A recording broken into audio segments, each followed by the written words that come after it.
guys, it's Best Discover with his first video on YouTube.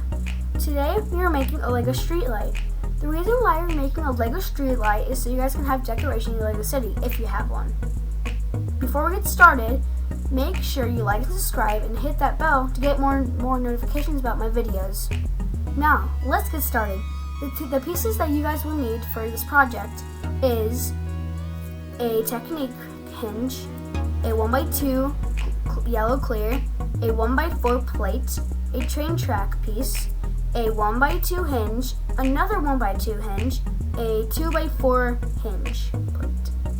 Now, how we're going to put it together.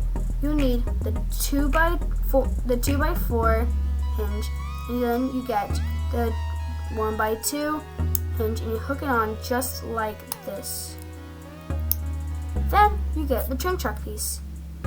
And then you hook it on to the 1x2 hinge. Then you get this piece. And you hook it on to the top of the piece, the train track piece, like this. Then you get the next 1x2 hinge and you hook it on just like this.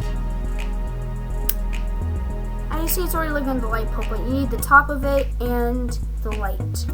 So now, get the 1x4 flat plate, and you put it at the very top like this. And just go to, last but not least, the light. 1x2 yellow clear. That is how you make a Lego streetlight. Make sure you comment down below so you can tell me what other ideas I could probably build. I hope you guys enjoyed this video. Bye!